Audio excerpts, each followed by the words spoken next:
So good morning and good afternoon, everybody. I'm here to talk about, a part of it is basically my success story or whatever, but also to give you some insights about what's happening in the health in the next, what will happen in the health in the next 10 years and in the next 20 years, so that you get some insights and what we are trying to do in our next project or in the next company, which we have just recently launched. So going back to what we have done, back in 2009 when I moved back from US, we set up a healthcare IT company which was primarily focusing on accessing healthcare. So initially, like what Suresh was saying, there's a lot of government area projects which we started doing. And initially with Satyam, I think after the Satyam saga, we started this company because nobody was giving softwares to EMRA or HMRA, and then we started giving softwares to these guys. And that's how we expanded. And the biggest thing is we created a health platform where we could serve almost, I would say 60,000 people a day, where we would get 50,000 calls on the phone, and then we would do telemedicine, around 10,000 telemedicine consultations just in the state of Andhra Pradesh, and then we expanded it all over in 7 states where Piramals would do the operations and we would do the technology behind them. So all of these programs are sponsored by the government, and so when we did this, there was a lot of innovation and technology that was involved, and the biggest challenges was how do you deliver these healthcare programs to rural areas where there is no technology. So we had to be very creative. And we did a lot of stuff in terms of innovation, which I'm going to talk about. So broadly, what we did is, I think we also invented, there is one journey where we have to constantly find customers, and then there is another journey where we have to constantly innovate. The second part is, so as we saw telemedicine growing, we had to constantly invest in telemedicine technology, which is basically video switching, loading, load balancing. How do you switch? Let's say you're getting 1,000 video calls in a single session. How do you actually switch these kind of calls through a switch or a router kind of thing? So we had to indigenously build these softwares and grow. So that was the first journey. The other one was we moved into a healthcare market. So we thought, like you guys, we also thought that there's a lot of money in aggregating things. So we started a primary healthcare chain in small towns and cities. What we used to do is we used to have a GP sitting there and a lab and a pharmacy, and over the weekends we used to get a specialist. So we had a minor operation theatre and a 4-bed recovery room. So over the weekends we would do specialty services, and on the weekdays we would generally give GP services, which is general physician services. So we set up 20 of them, and then after setting up 20 of them, I think we were bought over by different hospitals in those areas because they wanted them as a feeders to their hospitals. And then we exited Asha's clinics recently. We exited Asha's clinics, selling all the 20 clinics in January. So that was the second story which we did. I think we were the only guys in primary healthcare market who didn't lose money, I would say, like Razi or Nationwide or a lot of other clinics. We just braced through and made some money in it. So that was the second journey which we did. So, there are other different organizations which I am part of, but that has nothing to do with healthcare. So I'm primarily focused on the healthcare areas. So what we did is, okay, after the launch of these two, we started a new company called Kriya, which is basically a 2 or 3 month old company. And what we are trying to do is we are trying to create a health ecosystem in this company. So when you say ecosystem, I'll just give you the brief. A lot of guys are trying to talk about what integration is, what aggregation is, and things like that. Primarily what we are saying is we are basically patient centered, and we use technology to enable our solutions. So talking about the future, I think there is a lot of future that is coming up. There's a lot of technology that is coming up. If you look at the next 10 years, I think it's mind-boggling that what people are doing all around the globe in terms of invasive. If you look at the diagnostic, they're non-invasive sensors, and you also know people are using these Nike bands, wearables, sensors. So all of them are quickly, adapting to the new healthcare scenario. And what's actually happening is, you look at the technology, the primary technology, the practice management, the big data analytics, the medication management. How do you, end of the day, what we are saying is how do we personalize healthcare to everybody? Because there is so much information now. And what we are also saying is, what are the different clinical services that are coming up in the next 10 years? For example, there might be a remote monitoring. There might be a care coordination that is coming up. So somebody is trying to help you go to a hospital and book your appointments. I think that's when we are saying, what is the customer problem? What is it we are trying to solve? Most of the guys are here are trying to solve some problem which the customer facing. I think that's what we have been talking about from the morning. So, and also there are app-based diagnostics. Most of the diagnostics which you are seeing these days, most of the time, like for example, there's a beautiful clinical decision support system which you can load it in your system and say what is the condition which I have. For example, I have fever and I have headache. So I want to know what is my condition before even going to the doctor. So I said, these are the symptoms, these are the things which are happening to me, just tell me what it is, which is what WebMD or Health Tap is doing these days, right? So things like that which are constantly innovating, and what's happening is even in the insurance side, there is so much data in the insurance sector that if you tie up with these guys and you say, okay, for this company, I have 30 to 45-year-old people, and what kind of insurance can I give? You can personalize the insurance to a particular company or particular group of people. So insurance is going to be a big thing in the future. And in the next 20 years, I think most of the innovation that's happening in US, they're also talking about these tricoders, just like how you have seen in Star Trek. Most of you guys must have seen Star Trek. You just do this tricoders and then it will give you the entire information of the person. And also there are invasive sensors that are coming up that can be in the tissue or in the blood, or basically it gives you a lot of information, throw you a lot of information without even doing any invasive surgeries and things like that. So that's the next thing that is coming up. And also, the gene therapy, so many things, everything is boiling up. So technology will be a major thing that will drive the healthcare in the future. So the key point which I want you to take away from this is what's happening in the next 10 or 20 years is basically what we are saying is we would have real-time and personalized care. That's going to come up eventually in the next 10 years. And then we will stop doing reactive medicine, we'll do proactive medicine.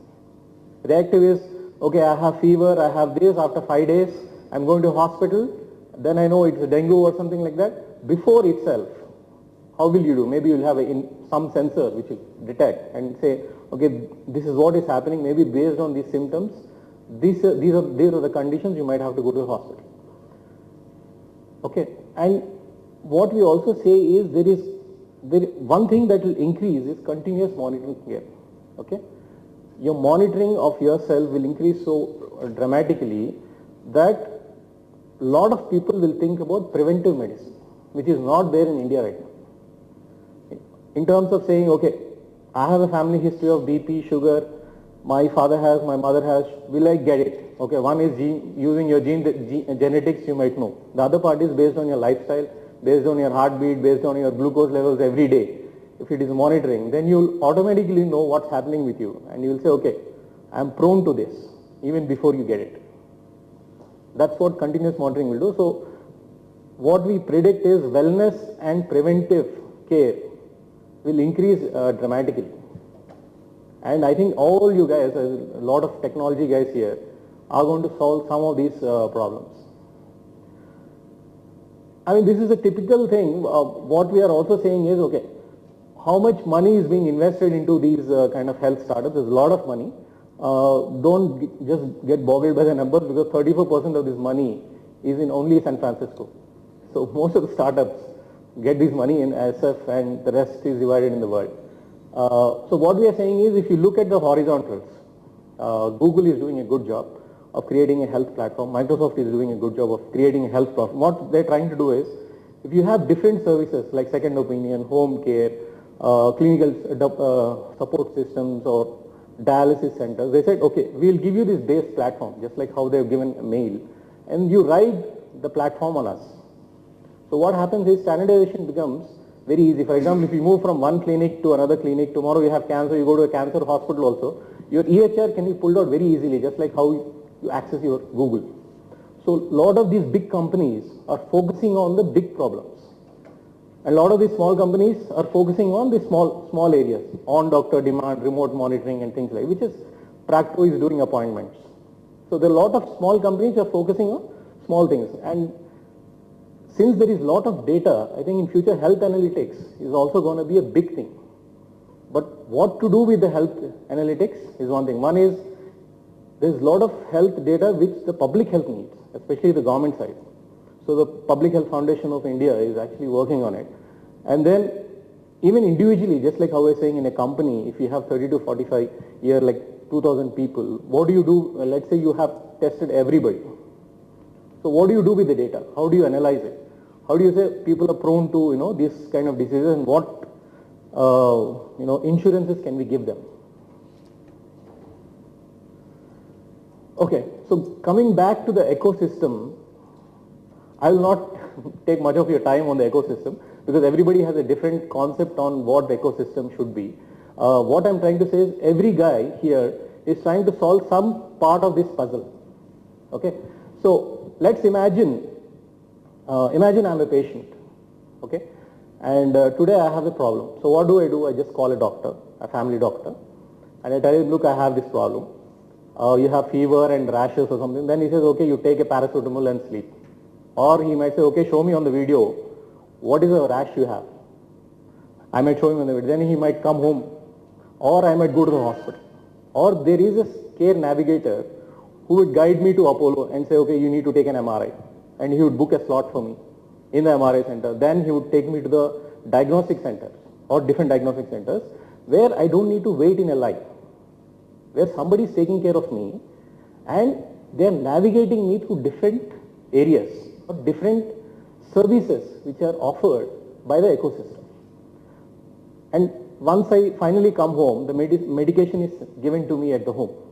Also, in future what I'm going to do is, okay, now you have this condition, I'm going to call tomorrow and say, did you take your medicine?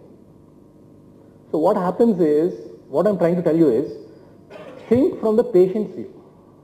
Don't think from a solution point of view, because you have technology, because you think there is a need. It's not going to solve any problem. I would say that what will happen eventually is all the integrators, just like Call Health is a big example because they have invested 250 crores. That doesn't mean that nobody else should enter that market. Panasonic always enters second after Sony. They just copy Sony, whatever Sony does. So you don't need to be a first mover in anything. Just because somebody has done it doesn't mean that you don't need to do it. You can just integrate with different people like you, because everybody has invested in one of these services, and we can create the ecosystem without investing the 250 crores and doing the same job. Okay, so the intent has to be very clear, and you have to completely focus on the patient. I think that is the key. And what we are also saying is, okay, integration is key, and there are different areas. I've named some companies who are doing this. Practo has done a good job. Once they've finished appointments, they've gone into, they've bought a company called InstaCheck, which is basically an electronic health record company. So they're also trying to solve the puzzle from one side and build the entire ecosystem, since they have the money now. So broadly what I'm saying is, if you have to grow in a healthcare industry, and if you're a vertical, you need to be a niche. Otherwise, you'll perish, or an integrator is going to buy you. That's what is going to happen in the future. So either you start solving the problem and say, okay, I have a niche in second opinion. I'm also going to do telemed. I'm also going to do this, because the cost of acquiring a customer will be very less. End of the day, you take any business, what happens is like what Murli was talking in the morning. The cost of acquiring a customer for an entrepreneur is very high for individual verticals, because you have to convince him, you have to cajole him, you have to tell him that you are the best in that, and then he's going to come, and then you have to give discounts, and then even after giving discounts, you have to do a lot of things. You have to do upsell, a lot of different things, again to get him back. So I'm not going to talk about the customer acquisition cost, but more or less what I'm saying is the reason you have to integrate with any, integrate doesn't mean that you have to merge your company, but the reason you have to integrate with other services is because one, it will help you do cross-selling. Second, it will reduce your customer acquisition costs. And third is your customer retentions will increase. So broadly, any vertical which you are doing, think from the standpoint of the patient, not from the standpoint of a solution. Even if you take geriatrics, what is that an old man wants? I mean he's sitting, he doesn't want to go to a hospital. So how do you make his life easier? Just think from that point and then make technology as an enabler. Because coming from an IT, if you have a hammer, everything looks like a nail. So I've built this wonderful EHR system, why is this guy not using it? He doesn't need to use it. The second thing which we also need to understand in health is not a happy thing. Okay? Health is not something which I'm very happy about. If I have to go to hospital, it's a sad thing for me. Somebody is sick or something is happening to me, I'm not happy about it. So you have to understand the socio and economic conditions in which a person is coming to a hospital or health. We are not Flipkarts.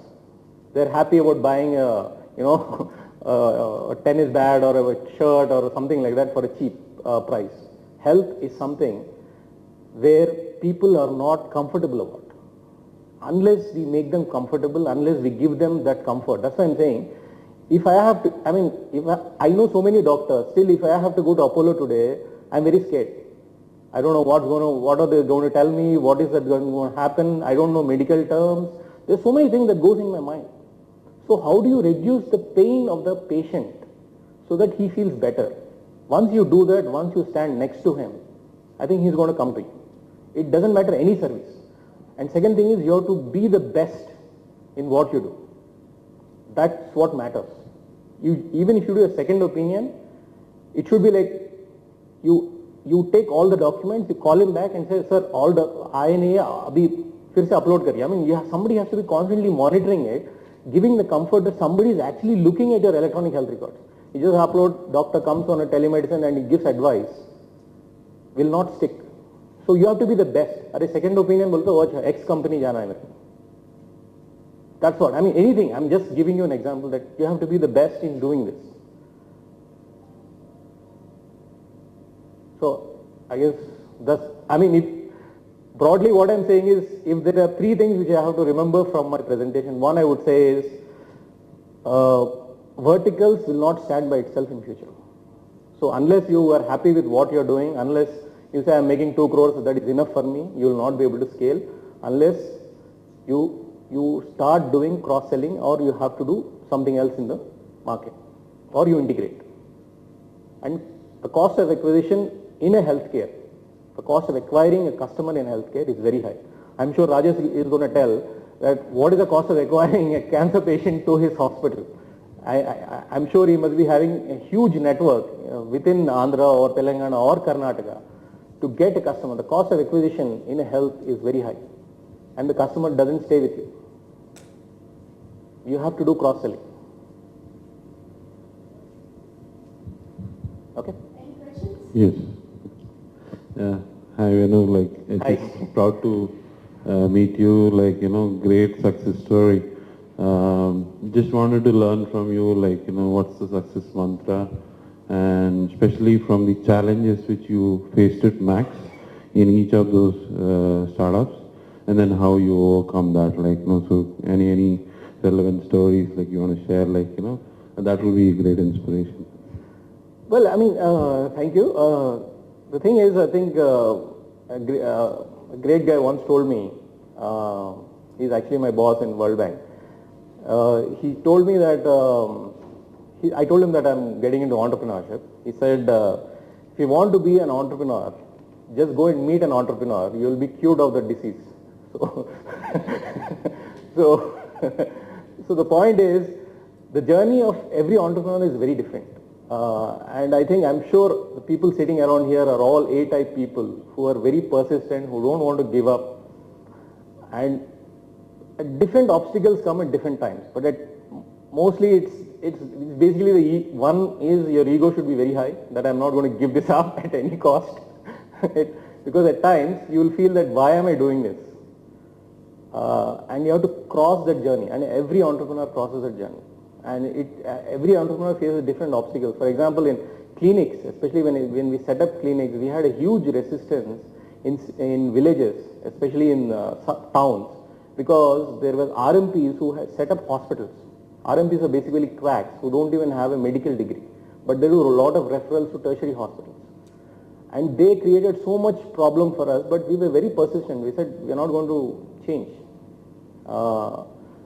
And in healthcare, it takes time to build trust. So I told my investors, look, wait, 18 months is going to cash break even. It's not going to break even in 2 or 3 months. And we could see the steady flow of customers increasing monthly from 600 to we reached around 1500 patients per month. That took time. And even specialists, specialty services we used to get on weekends. So initially when we got the specialists, we used to get 20 patients, but I think it takes 8 weeks for a specialist to turn things up. So after 8 weeks, we would get a steady customers of around 100. So you have to do the right things and just wait for the results. I think that's one of the keys which I have seen in my business. Can I ask you a specific question? Yeah, please. Positive we had is the customer did not pay for any of the things which they are for the consultation. So they would just pick up a phone and call 104, and the doctor is there on the other side taking his call. So what happened is we would only proliferate in terms of using some IED, which is basically putting some posters there, and we will tell the local sarpanches or the local politicians that this is beneficial to your people, and they would go and say as if it is their service. So I thought telemedicine was referring to some kind of a video conversation. correct. So audio we did around 78 million, and another 5 million we did around for telemedicine. These telemedicine centers were also set up by the government. We set up 100 in Assam and 10 in Himachal and another 5 in Karnataka. But the telemedicine centers were entirely paid by the government. The government would pay 4 lakhs per telemedicine center per month, and we would run them. The consultations are free, and then we would refer them to the local, we would refer them to the government hospital, but sometimes they would go to the private hospital also. So you had the general government Support. Correct. So we did this for the government. That's why we have the high numbers. Talk to you offline. Yeah, sure. Any other questions? Thank you, sir. Okay, thank you, ma'am. If any questions